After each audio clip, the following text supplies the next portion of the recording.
Hey, everybody. It's a PetaPixel podcast, but it's an odd one because together in the same room, but definitely on the same continent, I'm sure, is Chris Niccolls and Jaron Schneider. Hi, guys.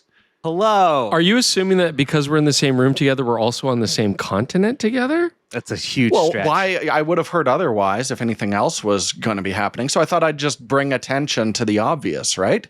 Yeah. Okay, well, you're right. Yeah. We are on the How's it same going? continent, but we're not on the same continent as you. Yes.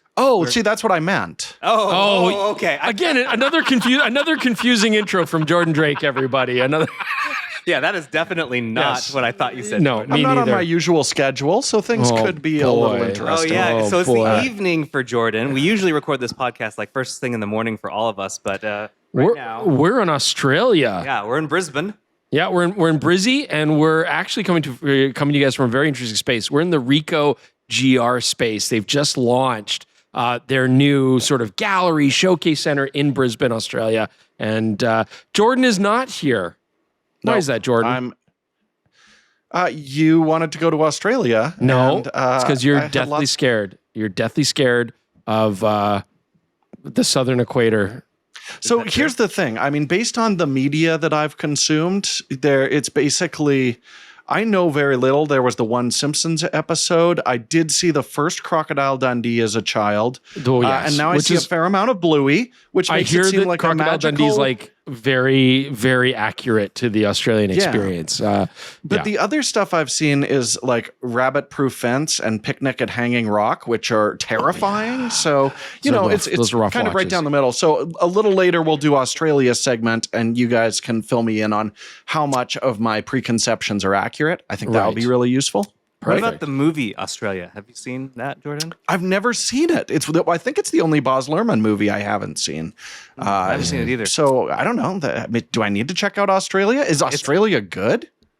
The country's fantastic. We've had a great time here. Everybody's being really nice. The Commonwealth nations are wonderful. Movie, I don't care about your movie. But yes, let's get to it. We got a lot of stuff to talk about today. Eh? Sure, yeah. But don't you have a question for us, Jordan? Jordan, hit us with a question. So my initial one is getting bounced because we're doing the Australia segment, but you might not know this. I have an emergency list of we're under the gun. I need a question for the podcast. There's a full list here. Really? So I have chosen one from this list. Gentlemen, I want to know if you were paired with any famous cop, movie or television, in a buddy cop scenario. So it's you and someone who is going to like directly conflict with or enhance your own personality. This has to be a fictional police officer character. Fictional police cannot be a real police officer. No. Who would it be? Yeah, who would you want to be rolling around cracking jokes on your shift while on patrol? That's such a weird question. That's so hard. Yeah, I know, because it's out of the random basket of emergency questions. I think my answer is going to be quite obvious. No, not Chris Tucker. No, not Jackie Chan. No, it would be the T-1000 from Terminator 2. Yeah. You want to have the Terminator? I don't believe he had a partner. Is this my fantasy question or not? Okay, it would be the T-1000 from Terminator 2. He can look like anybody he wants to look like. Makes all sorts of like bladed weapons out of his body, basically indestructible. I think we'd have a great time. So so what Chris has done is he's taken your question and he's made it so that he can have anyone he wants as his buddy cop partner. So in that case, that's true. That was the question. Was fictional? Well, it doesn't have to be a cop then. So I'm taking Air Bud. What? Yeah, then you'd have a friend, right? That's right. That you could scratch. Yeah, I'll take Air Bud as your but Air Bud as a police officer. Yes. So you're on shift, and that is your So Air Blue is what the show would be called. Sure, I take that. Right. Yeah. Okay. Jordan? Okay, well, if nothing makes any sense anymore, then I'm in a cop car with Wally. How about that? That's ridiculous. I was the only one who actually chose a law enforcement character. I don't really think you did. The T-1000 wasn't a law enforcement. Well, I don't think he enforced the law once. I feel like it was in that film. I don't think he wrote a traffic ticket. Bro, did he or did he not? I think he walked through jail bars, and it was really cool. And he had to turn the gun sideways to get through. The fact that he's saying it's because you've he looked like a cop. But then the other great thing is that like after we do the TV show or whatever this fantasy is, then I can hang out with Robert Patrick. I think that'd be really cool. He seems like an interesting dude. Anyways, I'm going to transition us to the intro. This is a ridiculous. That was a very weird. This is a ridiculous question. Yes, the water does go the opposite direction down the toilet in Australia. Yes. Yeah, all right. I checked.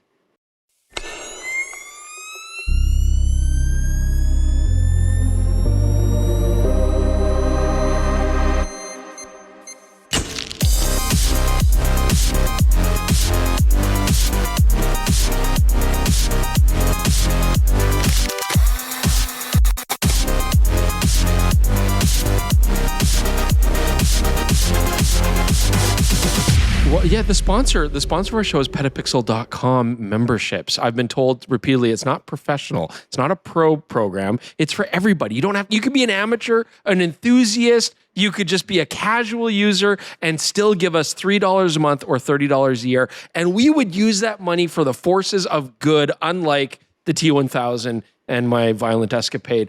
Yes, you should do it because, I mean, look, you get access to our sample galleries.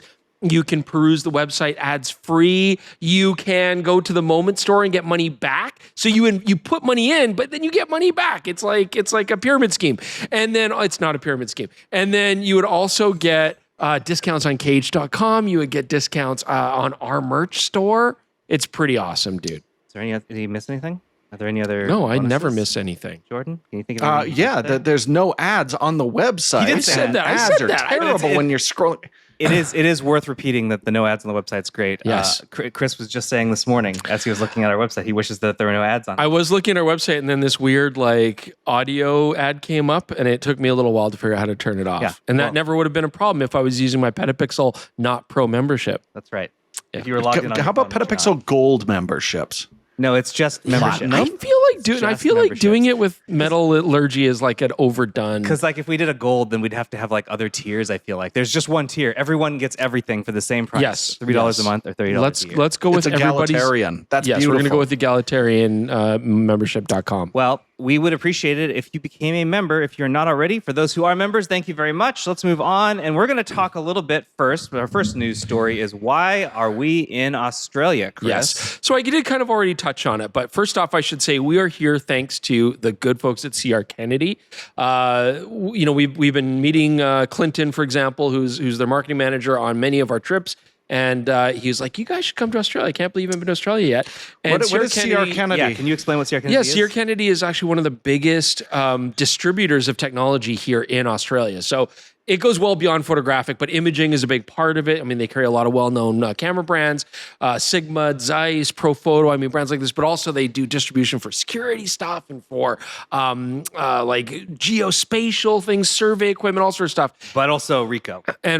And that's why we're here, because this is the only fourth ever GR space to be opened, and it's here in Brisbane, Australia. Yeah, it's Tokyo, Beijing. Is there one in Shanghai? I don't know. But there's definitely not one in Australia. This is the first Until one. now. Yeah, this is it. And so this is pretty cool because we were able to do the launch for this event. And you should definitely check it out because, there's like a talk with a lot of photographers there, myself included, that we got to do. We got to meet a lot of the people behind the Ricoh brand. I mean, it's a pretty neat experience. So definitely check that out. We are recording this prior to another thing you're doing on Saturday, which is like a meet and greet. Yes. But I think it's sold out already.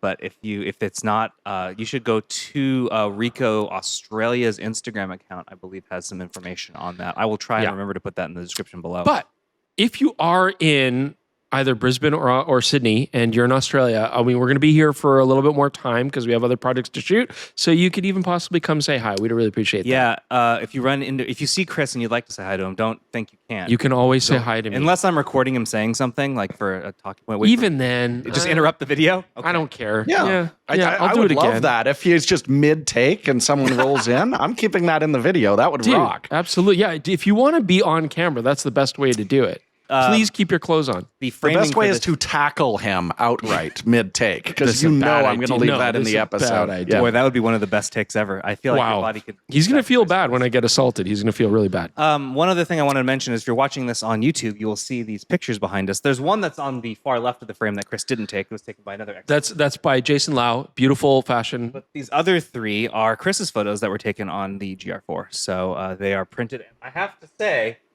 They actually look really, really good. Why do you say actually? Because like you wouldn't maybe. Let me explain to you. First, I need to stand so people can see how large these are. They're big. They printed them really large. It's really neat.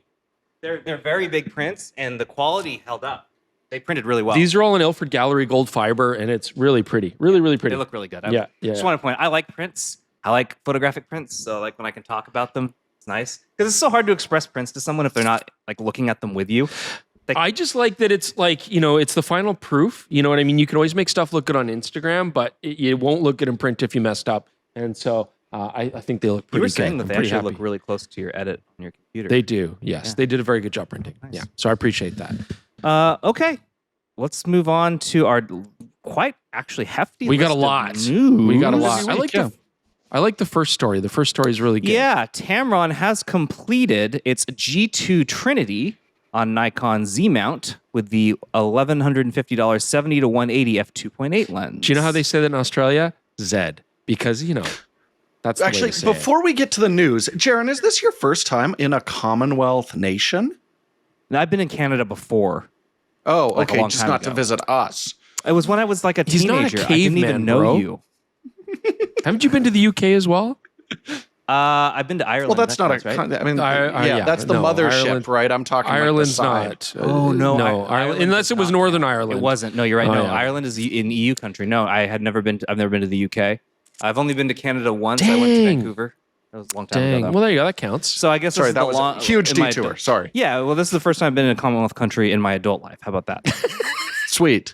Welcome. First time in Australia for both of us. It's been pretty cool. Anyways, they say Z because they're, civilized people. And this is pretty cool because, of course, the G2 Trinity has been out in other mounts. But now for Nikon Z, we have an update for the 70 The to other 180. mount being what? E? Just E? Yeah. Well, that's other mounts. Okay. Other mount. And I mean, if you've watched the reviews, I do really like the G2 series of lenses. I mean, they're fantastic. They're well made, optically beautiful. So yeah, it's cool that Nikon Z has this option. Well, it's kind of funny. That's a good thing because they certainly don't get Sigma. Well, I was just going to say, it's kind of funny because they brought out the 2875 and then they brought out the ultra wide, the 15 to 30.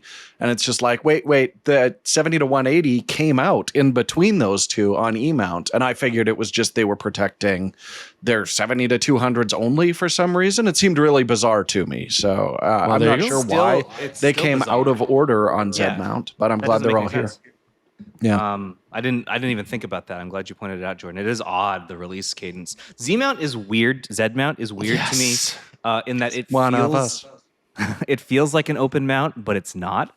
Like you'll see Viltrox make stuff for Z mount, right? Yes, they do. Yes, you can get it on multiple autofocus lenses are available on it. Yes, and you can. Yet for some reason the cadence from Tamron here is odd, and then Sigma's exclusion is also odd. Which, by the way, I'm trying to get a real reason from someone. It's a mystery. So I want someone to tell me why Sigma is not on Z mount. And I've asked Nikon and I've asked Sigma. And so far I've heard nothing. So it's super weird. I am trying to find that out. I would like to get an official reason because we like to say that Sigma obviously would make lenses for Nikon if they had the opportunity to. You should have chosen instead for your fantasy law enforcement partner, like some sort of really like Sherlock Holmes. Had you said oh, my fantasy partner be Sherlock Holmes, you would get to the bottom of this super quick. Super quick. It would happen. Oh man, I want to. He doesn't have a partner, but I should have said Columbo. Columbo, yes, sees, but you pick a dog. So Jordan got me thinking about, you know what? If you're going to choose a dog, Sigma, if you're going to choose a dog, you should have chose Tintin. Then again, we would have been at the bottom of this mystery, anyways. God. At any rate, Tintin's not the dog, right? Tintin's the boy. Oh yeah, you're right. But he's got a little dog. Rin Tintin. Yeah, choose Tintin, anyways. I'm going to try and find out. Really, I want to know who's saying the fault really lies with. But I'm until I hear otherwise, I'm going to assume that it's the mount holder, not the lens maker. Who knows?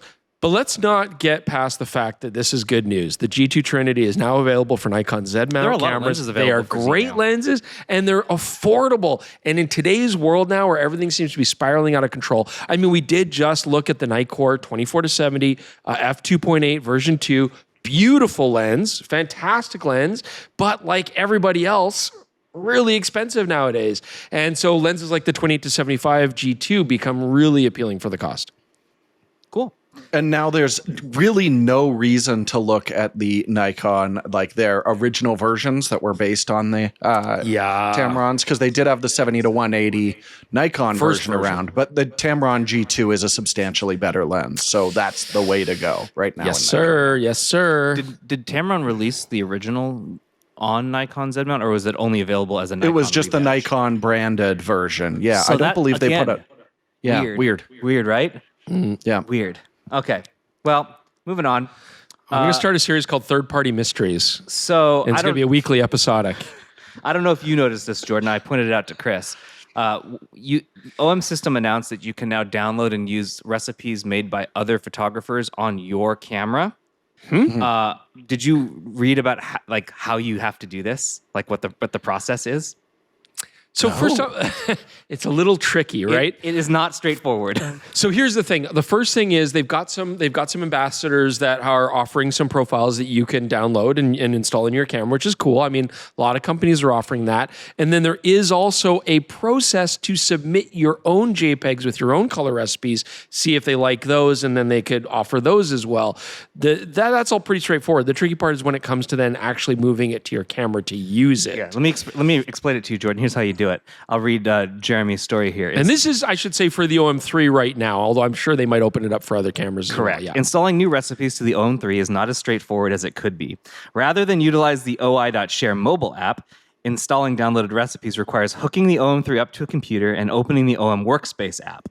With the OM3 set... Okay, then you have to set the OM3 into MTP mode. Yeah. And then click camera from the OM Workspace's top bar. And then click load color/monochrome profile. And then drag the JPEG images with custom recipes into the OM Workspace pop-up window. Right. And the app will display the precise settings for each recipe. And then you can load those onto C setting positions. There is a video to help you out because they realize that this is convoluted. But I guess the issue is, look, it's not the end of the world. I mean, it's not like it's impossible to do. It's just not convenient. And that's unfortunate because, you look at things like Lumix Lab as an example, and one of their competitors in Micro Four Thirds, and it's very easy to use the app, load up things, even out on the street. You can say, hey, I want to try a different profile, load it up and try it. And that's pretty cool. And you can't do that with Olympus right now, our OM system. Jordan, do you recall the name of the Nikon one that required you to use a computer too? Because that felt super backward. Yes, that was their... Oh... Do you remember, Chris? I'd have to look it up. But I remember we were in the word Japan. Snap in it? I think Snap might be in it. Yeah. Well, Snap Bridge, but yeah. Wasn't it for the Z52? Yeah, it was something specifically... like that. Is it on my computer still? It was super be. roundabout too. It is interesting that all the brands are... I mean, it's funny that all the brands seem to jump on the exact same trends, right? Like one person comes out with a trend and then everybody else jumps on board. And right now, custom profiles and recipes is really hot business right now, right? I mean, everybody's trying to get on this game. Fujifilm that is what the manufacturers perceive as Fujifilm's advantage. Right. And it's true, but I don't think that's the full picture. Right. It's just one thing that makes them. But these sort of custom community profiles, right? Everybody's trying to build their own custom community now. And if you want it to succeed, it's got to be convenient. Did you find it, Jordan? You look like you're looking. It might be NX Studio, but I also did an application purge a couple weeks ago. So said goodbye to so many proprietary RAW processing software packages. It was great. Well, the takeaway here is if you have an OM3, you can get someone else's made profile on your camera. It's just kind of a pain in the butt. Doesn't mean it won't get better in the future, but yeah. All right, next topic is Nikon.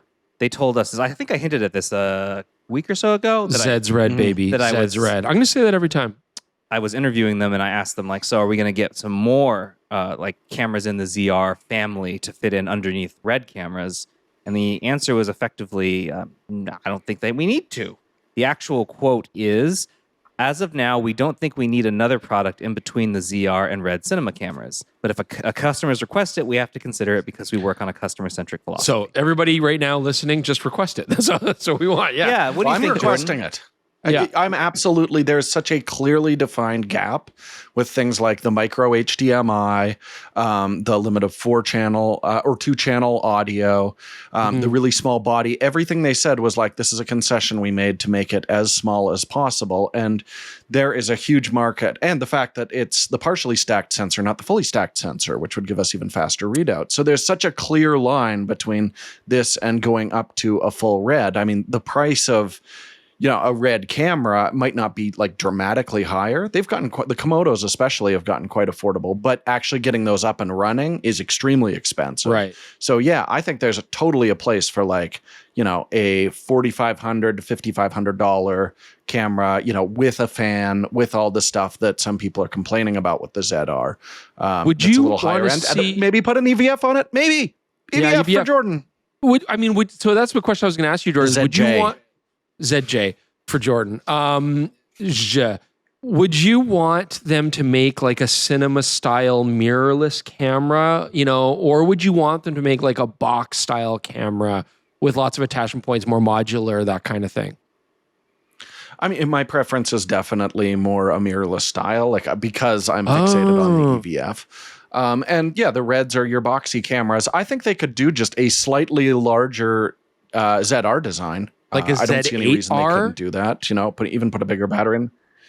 Yeah, exactly. Take the Or main Z8 Z6R? components, and yeah. Well, the Z6R is kind of the ZR. So yeah, I do think there's a lot of room for it there, and it would address some of the complaints. Because I volunteered at an event for the ZR, and everything was split right down the middle. Is like, is this a creator camera? Because it seems like everyone's talking about it for filmmaking and everything, and I'm like, yes, this is a great creator camera. And then a few cinema people like, I don't know, is this going to work really well? Like, well, you got the micro HDMI and everything for like a big set. I think there's room for a camera to go in between. Yeah, that does turn people off. That's why I know as well, Nikon's always going to be like, not saying, wait, we've got something amazing coming. Whatever you do, don't buy a ZR right now. So they might just be doing that as well. But I do think it would make a ton of sense for them to have a mid-range camera with a fully stacked sensor and all the professional ports on it. For what it's worth, when in the same conversation, it was a separate article I wrote, Nikon also said that they had already been working on the ZR camera. Obviously, that's how camera development works, before they acquired Red, because cameras take 2 to 3 years to make. So when they acquired Red, all they did was like, cool, we have a bunch of other proprietary tech we can actually fit in this camera. So it was more like they crammed pro high-end features into a camera designed for a content creator audience. And that ended up being a camera that definitely can flex beyond the original goal of that camera. But I think Jordan is right that to actually design a camera from scratch for someone like Jordan and above even, but still below Red, there's... Sorry, what is above Jordan? There's a lot. Gordon. I plead the fifth. Yeah. You're good because you know what, Jordan? You're a pillar. You're a pillar of the community. And pillars have to hold up what comes above. Wow. So I know that we don't use this software much, right? But I know that people want this software to be great because it would give Adobe some real competition. But this is potentially concerning news. But it could also be potentially really good news. Yeah, I said potentially concerning, but it also potentially, yeah. I think that anyway, Affinity glass half full, man. I'm just saying, selling all of its software, including its photo editing software, Affinity Photo, in preparation for what it's calling big changes. They did not go into further detail than that. So the big fear here is that, in case you didn't know this, Canva purchased Affinity last year. Yes, we did talk about that on the show. And Canva we were concerned. Yeah, Yes. well, the concern was Affinity is all about you. They sell you the software up front. You own the software. It's yours. So that's like the subscription model. Canva is a very subscription model based company that is also leaning heavily into AI in the last little while here. So the concern is that Affinity, who is supposed to continue to fill that pro end gap at the end of what Canva didn't have. Canva doesn't really have high end users. It's all just like average power users are people who aren't necessarily artists, but need to get artwork done at work. Right. Affinity was going to give you the possibility to appeal to those like high end users. But if they change it to just be more like Canva, I don't know if that's going to work. That's the fear anyway. Maybe they're going to make it even better. Who knows? But it's kind of odd to stop selling your software. It sends a very weird signal. Yeah, that tells me that whatever I was going to purchase, they don't want to support that anymore. That's true. That's what I think. Fine, glass half empty. Okay, great. I'm worried, but we'll see. The announcement of what this will be is on October 30th. So we'll loop back to this at the end of the month. Okay. Okay. Despite reports saying otherwise, and these are coming out of Japan because some camera retailers have marked the original Nikon 24-70 f2.8s as discontinued. But despite this, Nikon says no, it is not discontinued. But so this is another glass half empty, half full kind of question, because manufacturers have always in the past said we are not discontinuing anything right up to the point where they discontinue it, right? So yes, but at least they are saying. We just talked about the 24-70 version 2 being released. It's an awesome lens, but expensive. And in our review, I also mentioned like the original can be had for a little bit less money. Well, substantially less money, like $1,000 if you're looking at used. Yeah, and so you can save quite a bit of money. And it's not a bad lens. It's a legendary lens. It's very good. It's a legendary lens. And so I hope they keep it because it really does make sense. I feel like it gives Nikon users a real option to have Tamron, for example, as an ultra affordable option. Get the first version Nikon as a fantastic option if you don't need fast focus, or then go to the second version if you want to have the best of the best autofocus possible. Jordan, do you actually think they're going to discontinue this lens?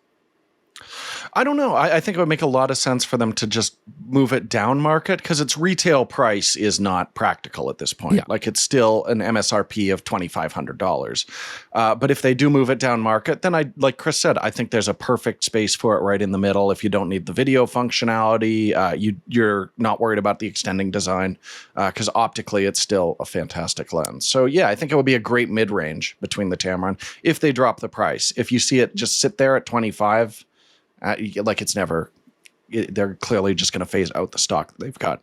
But how would they phase it out if it's that, like the pricing is not really? Well, it is discounted. Like I'm saying, the MSRP is still $2,500. I think it was like going for 22 at B&H right now. So there are some sales on it, but I mean, that's different from actually just dropping the MSRP of it and keeping it in your lineup, which I think might be a good option for them. Here's some potentially troubling news. And honestly, I'm not surprised. Cheer me up. But, well, that's why I put it in the middle. We're not ending on it. Okay.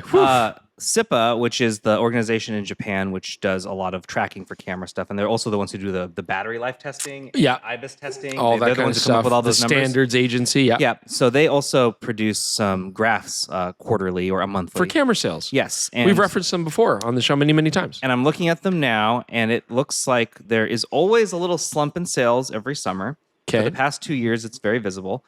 This year, it is visible again, and it is a slump year. So what's happening is, like, normally you would see this sort of peak up to October, sales keep steadily rising, and then a drop-off. But now the drop-off is happening, like, in July. That doesn't mean it won't pop up again. I mean, maybe tariffs probably played a big part of this. Like, I think people are just trying to hold off on their spending until Christmas time, maybe. But at the same time, I guess we still have to keep context, though, that, I mean, certainly companies like Canon and Sony are saying that they're having fantastic years. Go ahead, Jordan. I was just going to say, the other thing to factor in is we've seen quite a few camera launches earlier on, but they have all been more niche models. Like we haven't seen a big old mainstream camera come out earlier in the year. And now that we're getting close to Christmas, like I don't think we will see that big mainstream camera that sells by the bucket load in a new launch. Of course, I'm expecting we'll see a bunch coming into the holidays here. But yeah, I think that combined with tariffs is exactly what's happening. Yeah, something that's worth remembering is like folks will be like, well, I don't live in the United States. Why would tariffs affect us? Because they do. Yeah. I don't live in the United States and tariffs are beating the crap out of us. Yeah, so and it's not just those in North America either. What tends to happen, and we can't necessarily know this because we don't work at the companies, but what I've seen happen, and I think Sony PlayStation is a good one to look at, they are raising their prices in other regions, so they have to raise them less in the United States. Yeah. And the reason that is because even though the United States is not the center of the world, as much as some people in the United States would like to believe, they do have incredibly high profit numbers for almost every product line. So when the US still remains a very strong place for a company to sell something. Yeah. And so they're going to not want to try and deter sales there as much as possible. So they don't want to burden all of the US with all of the US's own problems. They're going to spread them out everywhere. So prices have gone up basically across the board for everyone. Even talking to the fine folks here at CR Kennedy, they've confirmed similar stories. Like it's global. There's parity with new launches specifically too. The older stuff, like you can see some variants, but like a brand new camera that was announced after all of these price changes, it seems like it's pretty close, even though it doesn't necessarily have to be, since some of those numbers are only US based. So just stuff to think about. We'll keep an eye on it. Okay, this one I really need to know. This is so weird. I want you guys to tell me how you actually feel about this, and then I will say how I feel about this. But so I don't know if you remember Jordan. Chris, do you remember Alice Camera? Jordan, do you remember Alice Camera? Yes. Yeah. We saw it at, was it Build or NAB? It was one of those. I met the guy who created this system at Build this year, but I don't know who showed you. I don't know when it happened because Alice Camera's old. It's not something. It's been around for a long time. It was a Kickstarter. Essentially, the concept was it's a micro four thirds sensor where your phone acts as the screen and control and the processor. Yeah, it would just stick. And we talked about like the older system, like the Sony system that they kind of try to make as well. These sort of the idea of merging. Yeah, anyway, merging. He's still doing it, but the company is no longer known as Alice Camera. They changed their name last month from Caira? Alice to Camera Intelligence, and the new camera isn't called the Alice Camera; it's called the Caira, and it's still a micro four thirds camera, but now he's building AI into it. Okay, it's got Google's Nano Banana, which, by the way, I absolutely hate that name. It's and all of this. So, like when I read this title, it just sounds made up. It just sounds like mush. Caira is an AI native micro four thirds camera with Google's Nano Banana built in. It's just like, what world am I living in? It feels like some sort of future hell. It's a bad one. But like, if you scroll in here, I think we already know how you feel about this now. Well, here's the thing. So here's like an example that is probably less of a big deal. Okay. In the first picture, he's essentially showing that he can add a necklace onto someone he took a picture. Right. Okay. So that's innocuous. Fine. He did another one where he took a picture and he dramatically changes the lighting and time of day. From day to night, literally. Yeah. Because what it does is Nano Banana takes whatever the camera originally captured and then uses that as the data point to create more. Right. The next one is he turns a glass of wine into a glass of water. Whoa! Reverse. The opposite Jesus? Yes. Yes. It's the inverted Jesus. Yes. That's what's known as. The reverse Big J. And the next one, he changes his glasses. But interestingly, the reflection in them is still the same. I like the original. Honestly, I don't like the gold aviators on this particular gentleman. I actually prefer the more turtle shell kind of smoky gray. Sure. Anyway, okay, whatever. You don't care. You don't care. Fine. The next one, he changes the color of his suit. Right. And so I'm just wondering, what do you guys think? Do you want a camera that can alter reality immediately? Well, we're already in that kind of situation with smartphones, right? I mean, we saw that a lot with Google's generative AI, right? They're starting to do that now as a tool in photography. It seems really gimmicky. I mean, the examples that we're seeing here seem to be, as you said, fairly innocuous, but I'm sure that's because they don't want anybody to like lose their minds.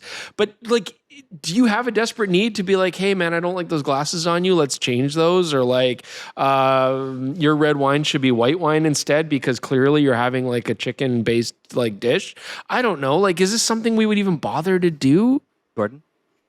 So I think this is kind of the direct through line of how people are treating their smartphones right now. Like if you know you're going to be mucking with stuff, then here you're mucking with a better original file than what your smartphone is going to give you. I don't think this will be confused with a conventional camera, but you have to remember, like for most people, the idea of take a picture, plug a memory card into a computer, and then upload it to your phone to do weird AI garbage to it, like that's not in their wheelhouse. Where here, at least you've got a direct line to your phone and you can start messing around with it if that's what you're interested in, right? So it makes sense. It makes sense in that regard. Isn't the whole point of buying these extra, I mean, you're looking at a whole new camera system, the expense of that, connecting to your phone real time. Isn't the whole point of buying these additional cameras to get better image quality and thus like go away from this sort of generative kind of technology? Like, what do I care about low light performance and depth of field when I'm just going to change stuff artificially anyways? You know what I mean? Like, I mean, a good starting point is always a good starting point, I think. Well, I mean, if I'm taking a cityscape and I'm turning it to nighttime, what do I care about the higher ISO performance? Like, I don't know. It seems weird to me. The whole point of having an auxiliary camera, for me at least, on my phone would be to harness that better image quality, higher resolution, better low light performance, depth of field, possibly other lenses. So, what few meaningless safeguards exist right now are wholly unprepared for what this appears to be able to do. Like everything in those examples, as I said, was innocuous, but like that's because doing anything just a little bit more is suddenly exceptionally nefarious. Well, that's why I was like, the photos that they're using are interesting choices. For example, in an era where so much is already being lied, you're being lied to constantly. God, dude, this is depressing. This is a lie machine. This is a perfect lie machine. What's strange about this is like, you know, I mean, AI. We're in this sort of world right now where the companies are trying to see how far they can push things before people lose their mind, right? And there's sort of right now this thing of like, oh, well, we do AI, but we're only doing AI on like animals and like... This has none of that. No blockers at all. Yeah, like, you know, like cities and stuff, sure. But now we're changing things about people, right? Can I change, like I can change their clothing. I can change, you know, we're not just talking a color change, actually changing or adding or whatever clothing. So then what's the limit there, right? Can I change their hair color eventually? Can I change their skin color? Yeah. Like this is weird stuff, right? I'm sure you could. Yeah. I'm very concerned since it seems like we're doing it because we could, not that we should. Yeah, Jeff Goldblum. Exactly. It's like, it's perfectly, it's like, I don't know. I'm very bothered by it. When I met with him earlier this year and he showed me his first run of this, it was before Nano Banana existed. So it was with older generative AI. Yeah. It was not good because generative AI hadn't gotten very good yet. This one is unfortunately really good.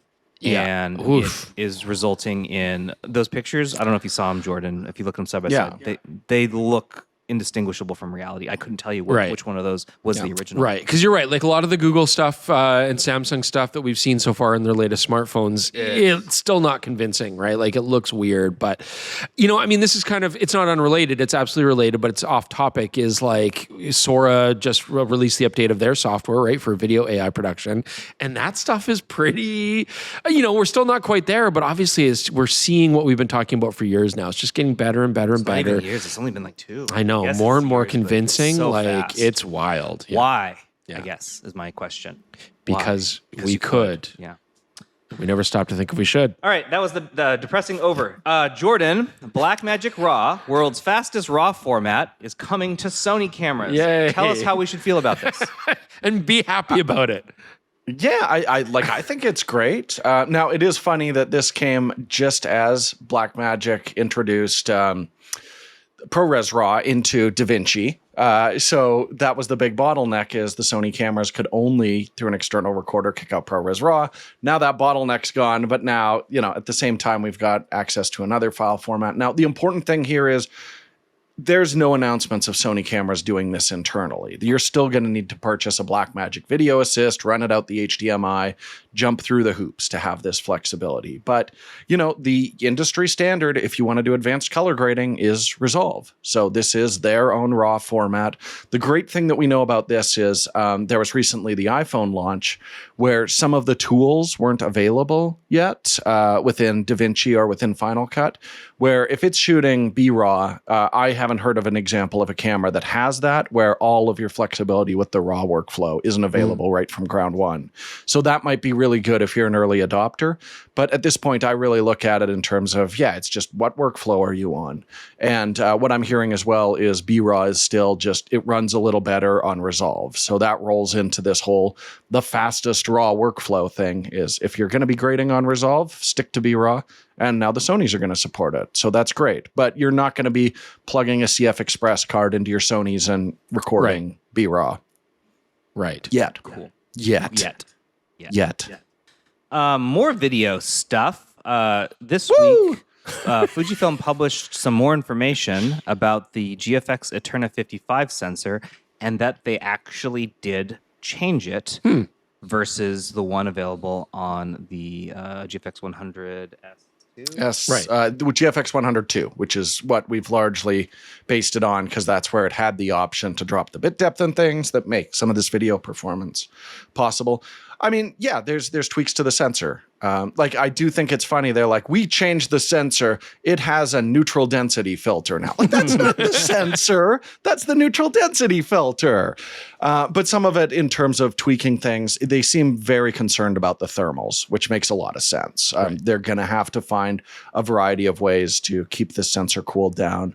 That is definitely the case. That said, there's still, outside of the full open gate recording, which we have utilized and does work on the Eterna 55, there's not really anything in the actual record modes that's dramatically different from a 102. Like, they're still just doing very creative options of like, we can do a full crop of this region in order to do like my 8K here, or we need to read it faster. How many pixels do we need to bin in order to hit the readout speeds required to make this possible? And they were doing that in the GFX 102.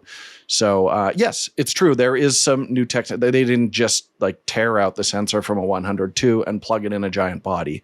But it's not dramatically different. The sensor, it's not huge differences. What, there's the dual base ISO and you think the open gate was due mainly to heat, Jordan? Like, that was what was that would be my guess on it. It could also be a codec issue as well. I mean, that's what we keep hearing is just like, look, all of our record formats were for existing video aspect ratios when they originally designed them. So that's possible. We just haven't gotten a straight answer on it. Like, I've multiple times heard like, there's some secret sauce going on with this camera. And I say like, hi, I review cameras. What's the secret sauce? And they're like, just you wait. It's a secret. Wait for the secret sauce. Jordan, it's a secret. And I've shot a doc on it, and they're still not telling. Tell me the secret sauce. Tell me what it is. The secret sauce is it's Thousand Island dressing. It would be amazing if they were like, the secret sauce is we've tweaked the sensor for better thermal performance during long record times, which is what this article says.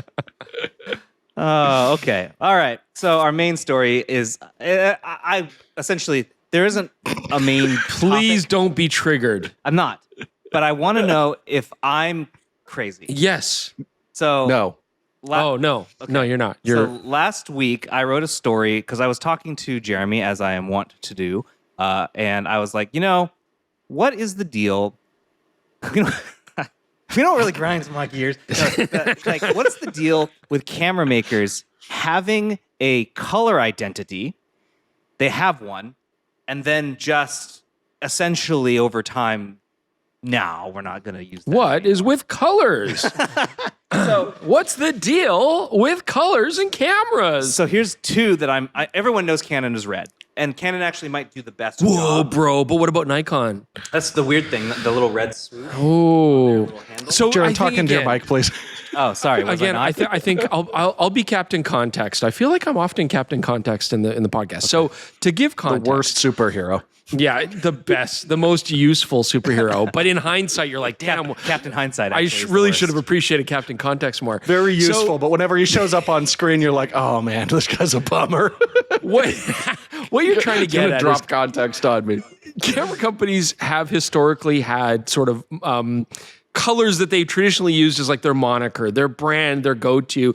And this was very popular back in the day. I mean, like Olympus really always rocked like a blue ring. Sony always rocked like this like copper color on their lens mounts and stuff. Canon, yes, they always had red, but then Nikon always loved like the red stripe on their hand guards, like on their grips. But Nikon's actual color is gold, yellow gold. Gold, yellow gold, yeah. And so I think what you want to do is like this sort of Rainbow Wars thing going on where it's like, which is an amazing short film that I saw at the 1986 Expo in Vancouver, Canada, because I'm old. Anyways, Fun fact, I wasn't born yet. Damn. It was a really cool, I still sticks in my head. Anyways, anybody who's seen Rainbow Wars, it's an awesome. Anyways, you'll love like hula hoops. You'll see them in a totally. Was it awesome or were you 8? That might have been actually one where nostalgia was more important. It is. Captain off topic, Jordan. Just stop it. Anyways, so is it worthwhile bringing back these classic colors? So say, the thing is, you say classic, but in the case of Sony, that's not classic. That is Sony's Alpha cameras started. Like that's not that old. That's old now, so, dude. Like if you look at the original Alpha 7, it's not 1986 Expo, and all the way up to the A7R5. Right, A7R5. The collar of the lens mount is that orange, bright orange copper color. Totally. But then in the A9 III, for some reason, they lifted the black around the edges so that when you put a lens on it, you don't see it anymore. It's gone. Right. So like there's no color whatsoever there. And like I think the one thing that's because it's for night photography. Folks, that's absolutely ridiculous. Folks saw my story and they assumed that I want my entire camera to be like bright orange.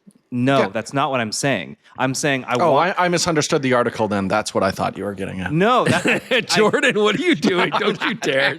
Okay, good. Because you're going to make him crazy. Specifically at the end here, I say I'm not asking for that Pentax situation where they ran like the whole color gamut. Yeah. The whole body. I just want companies like, for example, you could probably poll 10 Fujifilm photographers and 2 of them could tell you that their color is green. Right. Most people wouldn't know that because they don't use it except on their Fujinon glass. They still use it. It's just Fujinon. So, but basically, what you're saying is you really like the idea of everybody having sort of a trademark color that they flourish on their.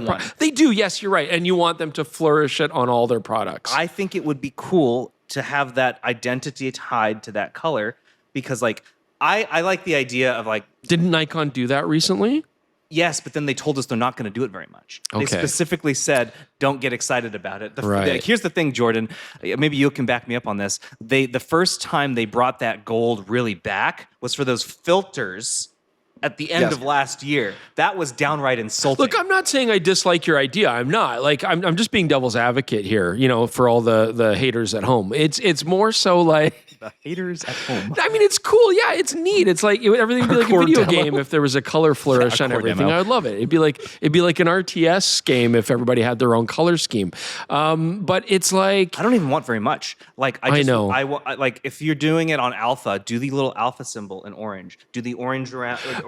Maybe it becomes creatively stifling from a designer standpoint. Like Leica's an example that comes to mind for me because Leica's famous thing is what? The red dot. The red dot. But on their monochrome bodies, what do? Well, that's because they take it away because it's a monochrome. Sure. But it's there on every other camera. Right. And the thing is, but when that's you what think I'm getting Leica, at. you think red dot, that's brand power. But sometimes they don't want the red dot because they want it to be nondescript and stealth, and you don't want to have to put gaffer tape on everything. That doesn't take away from the fact that when you think Leica and red dot, that's brand power.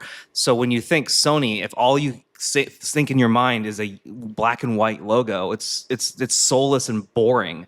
Right. Same thing happens. Like Fujifilm it also moved away from the Fuji logo that's in red. They use that in tandem with the green background, and it was very iconic. Canon is the red Canon. They're the only ones who still do it, but their cameras are bland, and the record button does not count as using red. But they do keep it on their L series. They do. The red ring has always been there. That's great. I'm just encouraging everyone else to be more like Canon in this case. I can't believe I'm saying that. I very rarely say be more like Canon in a lot of ways. But I think they're doing their brand power well. I think the other ones have these things at their disposal that they're not using. I think much like Rainbow Wars, 1986 Expo, nostalgia is is grabbing you. It's and not it wants nostalgic. To, I just think these cameras are soulless black boxes, and over time they become more and more soulless black rectangles. So you want more flair. I just want them to have Jaron wants more flair, a little bit of pizzazz. zhuzh. What, Jordan? Some joie de vivre. So I am on Team Jaron with this in terms of like small accents on it. I think would be a great idea.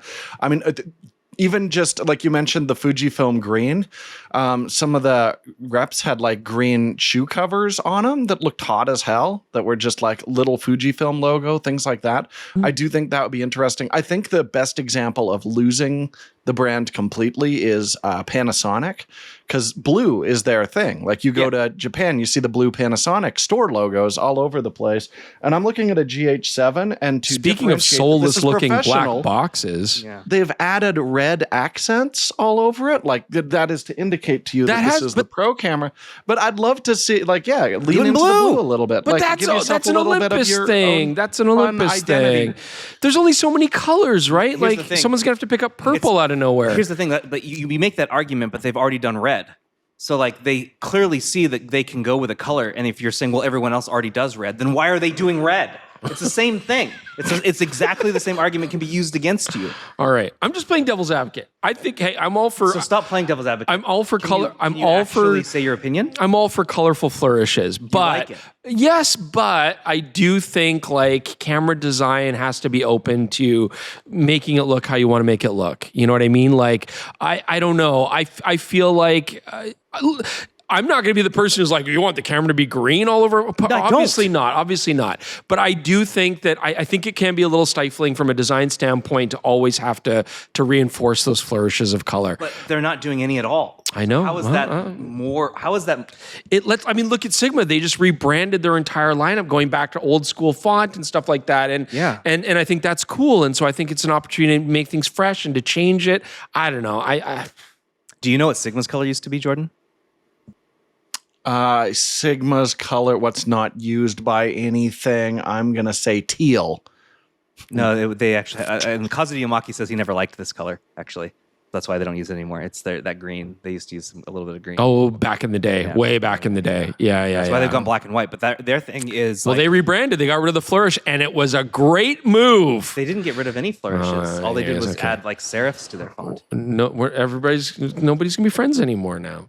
This article is so divisive. It's not. I just want people to have like some identity to their cameras. Right. I don't like all cameras to look the same. I think it'd be funky. I think it'd be cool. I just hope we can charge 35% tariffs on these extra colors.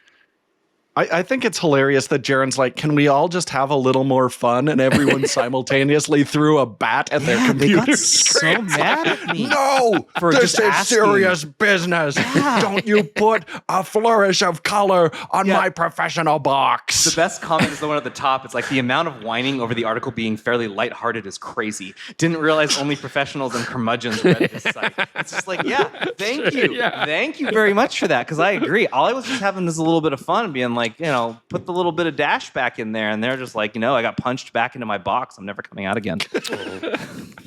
Sorry, Jaron. All right. Oh, man. All right. So let's move on. Let's do a little bit of tech support. I also want to know what you guys think. So I've only read what's on my Threads account and what's on PetaPixel. So those listening to this podcast, tell me, do you want a little dash of color on your cameras, or should I go back into my box and never speak again? There's no room for middle ground, I guess. So yeah, seriously. All right, never mind. Sorry, not tech support. We're gonna do what have you been up to? Yeah, what have you been up to? Jordan, you go first because you're not here. What have I been up to? I totally slipped on this. Oh yeah, I started watching. I'm doing great, everyone. I'm never recording in the evening again. This is a train wreck. It's the afternoon. I'm switching from water to a gin smash, I think. Oh dang! Oh, the alcohol has come out, folks. On enjoy the second half of this roller coaster ride of a podcast. Oh man. No, so my wife and I started watching Fosse Verdon, which I was telling Chris he should definitely check out. And we're having a great time. So it's kind of like the history of Bob Fosse and Gwen Verdon. So Bob Fosse is one of the great directors. Started in musicals, but made incredible movies like all that. Kind of a cruddy dude. Yeah, terrible guy. That's why this show is so much fun. Like, he is at no point, he is smoking in every single scene, like creatively smoking, like chewing on a cigarette, drunk most of it, popping pills, cheating on, like constantly in every other scene. He's just a terrible person, and it's very entertaining a TV You're to watch. really excited this about is something that I've been like, I've really been enjoying it. And Michelle Williams plays Gwen Verdon, and she is always amazing. I'm a huge fan. She's phenomenal in everything. So although I kind of want to see her play a romantic interest that doesn't get like screwed over and just ruined by men. Will never happen. I think it started with Brokeback. She plays such a tragic character. I choose the wrong man. That's what I do. Yeah. I'm Michelle Williams. Well, look, you love show tunes and you love adultery. So, I mean, I think this show's great. It's a perfect choice. I'm going to take exception on back half there, but it is a very fun show. And as a result, my wife and I rewatched Cabaret, which absolutely honks if you haven't seen it. Show tunes and adultery in that movie as well. Jordan, on this kind of movie tangent, Chris and I have caught up, and we've both seen Sinners. And we both watched it in what I argue is the best way to watch any film on an airplane. You did on an airplane. Yeah. And I agreed with him. See, solidarity. I watched it on the way to Honolulu a couple weeks ago, and Chris watched it on the way down here to Australia. And did you like it? It was a good film. It's a very good movie. Yeah, it was a good film. It was entertaining. It was solid. I didn't know the twist. I know it's not really a twist, but I didn't know the twist, so I was like, "Oh, is this just like twist halfway through the movie or at the very end of the movie?" The reveal. No, you pretty early on you figure out what's going on. But it's like I was like, "Oh, is this just like a kind of gangster movie about 1920s probate whatever?" But it's like, no, it's okay. Yeah, it goes into the horror genre. I really enjoyed it. After I finished it, Jordan, I don't know if you did this too. I went back and I looked at the aspect ratio changes, like when they hit. I don't care about that garbage. I thought it was kind of neat storytelling wise, because as a viewer, I don't think I was really even seeing it as it was happening because it was so in. That's how it should be. Yeah, it was really good. But then I remembered that it existed, so I went back and looked at it again, and I was like, "Oh, that was cool." Yeah, no, it's stylish. It's beautifully shot. The performances are great. It was really well done. What do you want to say, Jordan? Here's what a horrible cinephile I am: is I still haven't seen it because I'm waiting for the 4K. I thought you had seen it. No, I haven't yet because I refused to watch it on the airplane. I was like, no, I'm going to watch that at home on the big screen with good sound. Well, he's been holding off. Do it justice because I totally missed it in theaters. It was just, it came out at a horrible time for it's me great. getting out.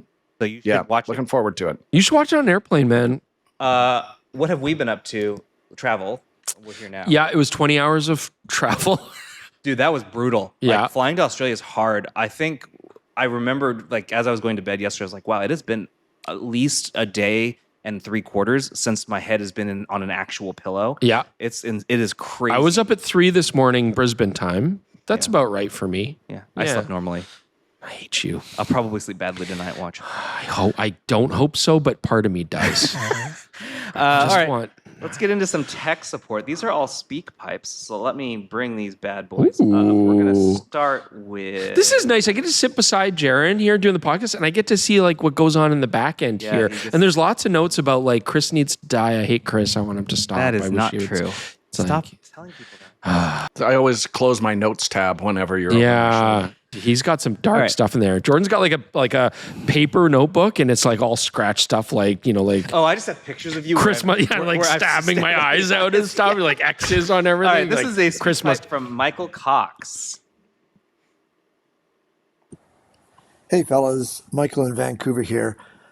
I got a question, and I'm going to sound like some old Luddite, old fogey person. I am old, but I'm not a Luddite. I've got a Nikon Z8. Do you say Z8 in the States, by the way? I've got a Nikon Z8 and Nikon S series lenses, and, I use it a lot. However, focus. I'm thinking that back in the day when I was focusing with a microprism or ground glass or Leica's coincident rangefinder, my focusing was just as fast and perhaps even more accurate. And certainly using a ground glass screen, I was able to focus on an object that wasn't in the center of the viewfinder. I didn't have to move some little nubbin around to get the focus point to where the AF will recognize the thing. So I'm just wondering if you and your viewers, listeners, have any thoughts on that. Focus. Has it got better I mean, it's better for me with my glasses and my 70-year-old eyes, but is it actually better AF, faster, more accurate?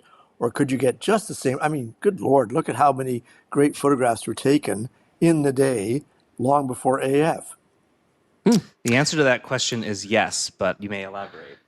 Well, first off, yes, Michael, those people do say Z wrong. We've already covered that. Yeah, I'm like, look, I manually focus quite often. I use a lot of manual focus cameras for our reviews. I mean, Leica, of course, as you mentioned, is a good one. I did the whole ground glass thing. I still use manual focus lens for all my analog stuff. Like if I'm shooting Nikon, it's all manual focus lenses whenever I do film reviews. So like I know what you're talking about. And absolutely, skill and training and experience can make you a fantastic manual focuser. It can be very accurate. It can be very fast. But I still think modern autofocus, especially subject detection, is absolutely a boon. Doesn't mean that you need to use it, but it's absolutely a boon. And I mean, iDetect, I think, was one of the first ones that really showed me the potential there. When Sony came out with real-time tracking, then I found that to be fantastic because it's not about moving a box over and trying to recompose and shoot.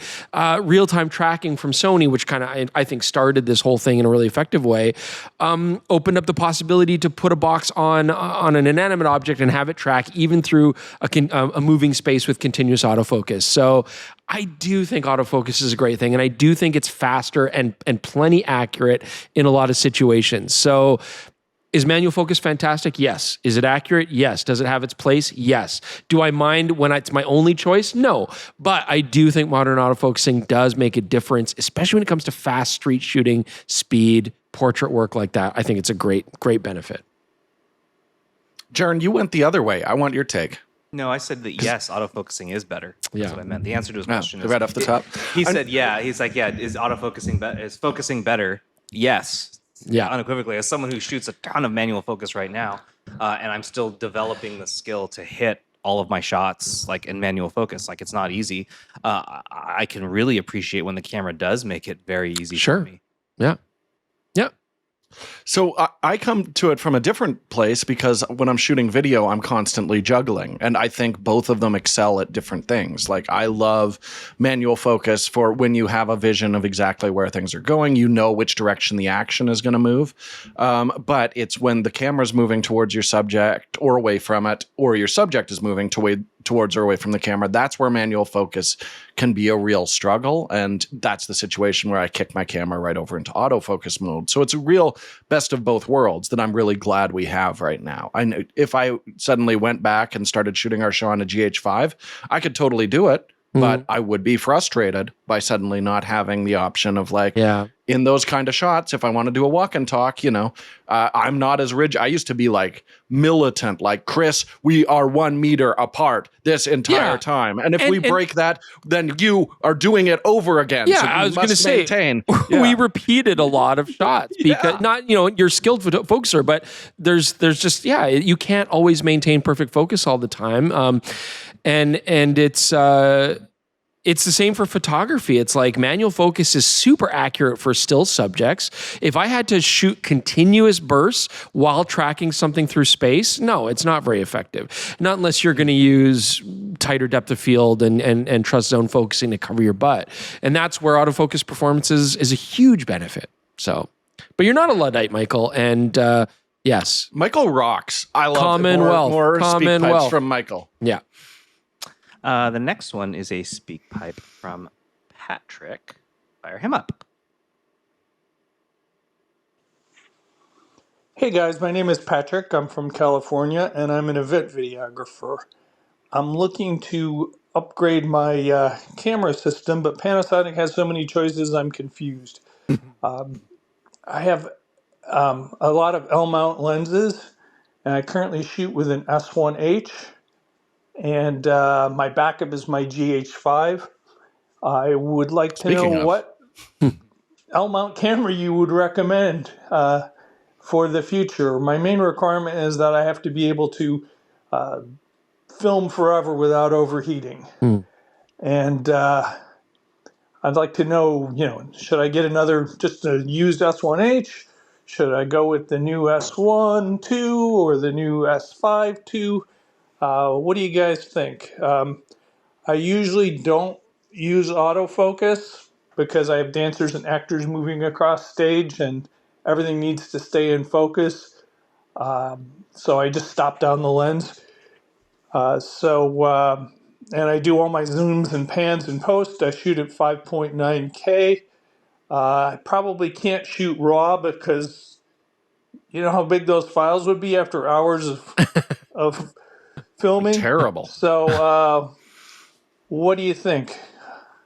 So one of the reasons I left this in, because typically we don't answer questions like, what camera should I buy? Right. I left this in because I did some thinking about it, and because of the way that Panasonic releases cameras, and they all do look basically the same, and then every time they release one, everyone rightly says this is the best video camera that Panasonic has ever made, because that's always true. So if you're coming at it now, not necessarily having paid attention for the past few years, all you're going to see are videos and reviews where say this is a great camera. So which one actually is a But also the difference too is Patrick gave us plenty of context, like what his needs are, what situation he's going to shoot it, and what his requirements are. It wasn't just like, hello, sir, I love photography. What camera should I get? Right? Like you're like, well, I'm not going to answer that. So we're going to let Jordan do this, but because I think Jordan's obviously the best one to answer this. But I just want to say kudos also to Patrick for being an example of somebody who's like, I do need a camera that I can shoot basically infinitely without it overheating, right? Because we always get people like, oh,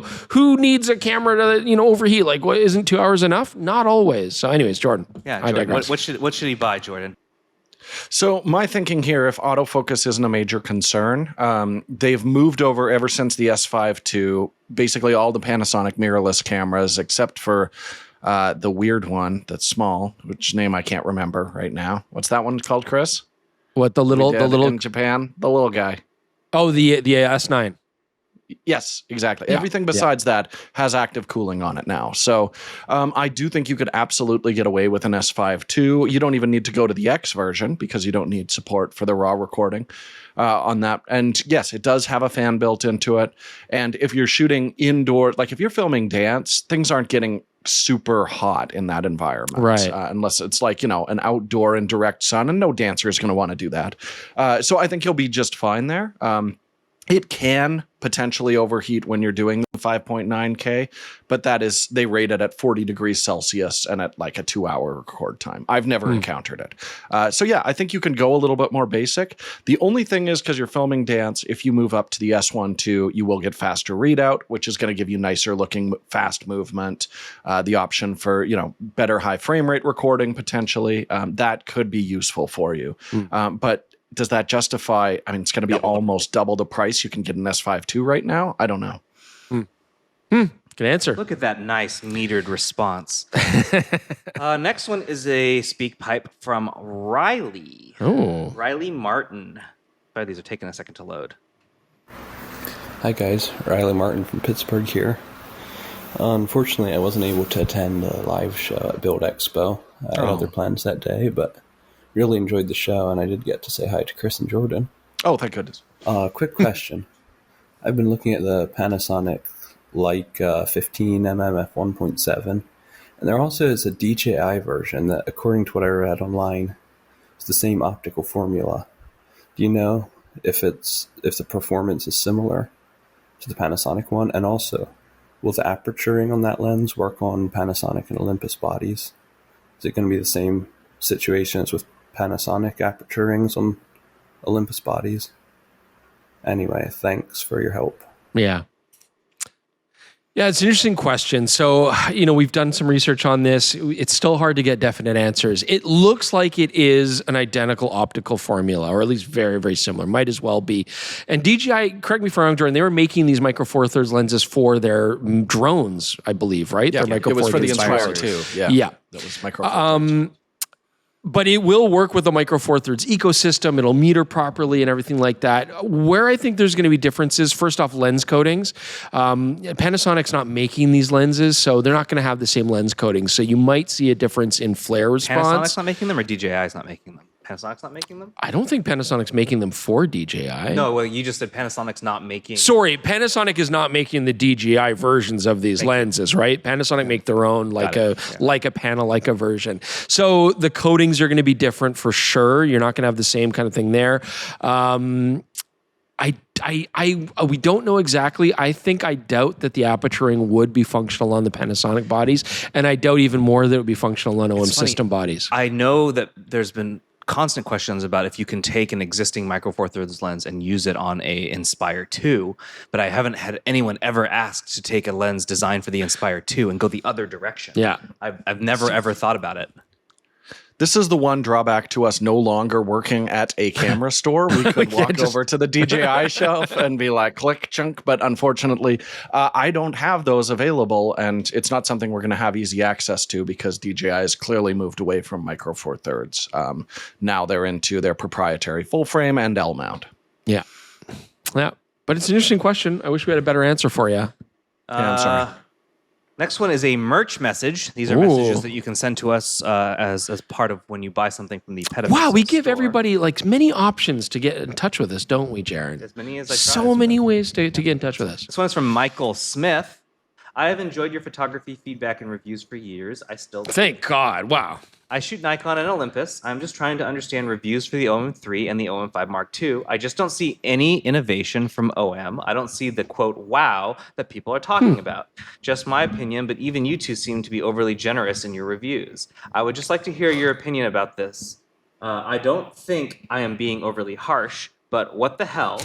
Finding out today that at least one of the Olympus small flashes won't work with the OM5 II. They expect me to buy their gear, but it won't work with gear I already own. Sheesh. I definitely get what you're going at, and I don't necessarily think that our reviews are overly generous, to be honest. I mean, what I do personally extol is the virtues of what these cameras are good at, which is to provide a very rugged, very compact, decently capable platform to go out and do outdoor activities, adventure, that kind of stuff. And at the same time, again, my favorite camera is a Panasonic GM5. Like, you know, what's in between your ears is still more important than what's taking the photograph. But at the same time, I think we are pretty harsh on Micro Four Thirds in the ways that we are. We've talked actually a lot about how OM System does seem to be rehashing a lot of old designs. I'm with you on that. Like, I don't necessarily think that they are really innovating in a big way. And with the exception of when the first OM1 came out, which did have a wow factor, it has been reusing a lot of the same technology, using the same sensors, not seeing any, major autofocusing benefits. Movie capability is still kind of blah and trash. Like OM5, the most recent one, is really, I think, the most egregious case of it not feeling really different than the previous. And we did straight out say, like, except for the sand color, which is very nice. It's very cool, but is this an EM5 Mark IV? Like, we were saying that same stuff, right? Yeah. So I'm with you on that. I don't think the innovation's there, and we're absolutely asking OM System to come out with some interesting innovation and really kind of like, they got to mix things up. You can only reuse the technology that you purchased in the first place for so long. You got to innovate. Take his word for it, because I've been sitting in those meetings where there's like 4 or 5 people from. We've said it right to their faces. Chris looks them in the windows of their souls and tells them, please make something new. Yeah. Well, they did with the OM3. They did give you something real. And I love the OM3 for that. Yeah. Yes. But again, it's a handling improvement. It's a handling difference. It's a stylistic change. It's still using the same technology, right? But yeah, no, I get what you're saying. I haven't tested a lot of the old Olympus flashes on stuff, but I have had incompatibility issues. I mean, Micro Four Thirds, I think we assume that you can mix and match everything to your heart's delight, but there are caveats and if and buts in there as well. Yeah. The only thing I want to say is it does make things a little bit difficult from our perspective because, yes, if you watch those videos, we were very consistently like, look, this hasn't changed. This hasn't changed. We wanted this to change. It hasn't. Yeah. But by the time you get to the conclusion of the video, it's, should you buy this? Is this for someone? And the truth of the matter is, like, OM System still has a real niche. If you want a high-speed shooting, very durable, small camera, at a reasonable price, there's nothing competing with it right now. So yes, at the end, we still say, like, if this checks the boxes for you, nothing's competing with it. We still recommend it. But yes, we're disappointed in OM as a company, but we can't just trash every product that is very good because it doesn't have a lot of innovation in it. We're also not doing our jobs if we do that. What an answer. That was good, Jordan. All right. Last bit, shorter episode this week. Let's get on to the feel-good story of the week, and let's talk about your favorite former employer. A camera fanatic has scored a like-new Sigma 24-70 f2.8 Art 2 on Amazon. From the camera store? From Amazon. Yeah. For $99. Oh, you buried the lead there. $99.99. So there was a listing for this as a used like new on Amazon where somebody flubbed and listed it as $100 for this lens, and this is the second version of this art lens. It's like new. This is a new lens. Basically, he got it in great lens, optically fantastic. He had $100 for it. He basically got a free lens. That's killer. And I just thought that this was pretty. This makes me feel pretty good. I think like you managed to take advantage of a situation that doesn't. I don't know. You're being facetious, but I do love Amazon. I mean, if I need like jam jar lids tomorrow, that's where I go. If I need a USB-C cable or an Australia power adapter, like right away, that's where I go. I mean, I'm just glad they didn't get the $100 lens from a mom and pop shop, and then that night they're just like, "Oh, Brian, our financials are in." So, but yes, I do think we must acknowledge that Amazon is fundamentally evil, despite being convenient. Yeah, but it is very convenient. Do you remember how you felt like 2.5 years ago, Chris? You weren't happy with Amazon then. So to me, this was just like they do that to people. He apparently told friends, like, hey, you should go take advantage of this, and none of them did it. They should have. And then Amazon found the error and fixed it, but they still shipped him his lens for $100. So, like, you know what? But how many were there? Was it quantity one, or was there multiple quantities? Because it looked like there was more, and like if you go to it now, they still have more of them. Oh, like where it's used like new? Yeah, dude, he should have ordered 10 of them. Yeah, he absolutely should have ordered 10 of them. Anyway, that was cute. Fun story. Good stuff. Yes. Hopefully it was just Jeff Bezos that got hurt in this whole thing, and just Jeff, not some reseller. But you know, who knows? All right, so that's the episode this week. Next week is another in-person episode. We'll be coming to you from Tokyo, Japan. The trio. All three of us. Jordan is actually going to make it this time. Yeah, and I will literally sleep when I'm dead because this will kill me, and I will die, and then I'll be asleep. So Chris is going home for like 3 or 4 days and then going to Japan afterwards. I told him that was crazy, and I'm just going straight to Tokyo from here, so I don't have to leave the time zone. Jordan, was that not an intelligent move? I feel sure, of course it is, but I have to like drop off camera gear and get other camera gear and like see my child and stuff, right? Like there's humans that are involved. Well, that's going to do it for us. Thanks to the Ricoh GR space. Yes. Yeah. C.R. Kennedy for bringing us out here and letting us use the space. For lighting us. They put this really lovely lantern here. They've been very, very accommodating. And if you're in Brisbane, you should definitely come check out this GR space. I mean, it's a cool space. You can even see some of my photography or the far more talented other photographers and their work that's here. So definitely come check it out. It's a really neat little space. Yeah. All right. Jordan, I'll see you next week. Everyone else, I'll see you next week too. Goodbye. Bye.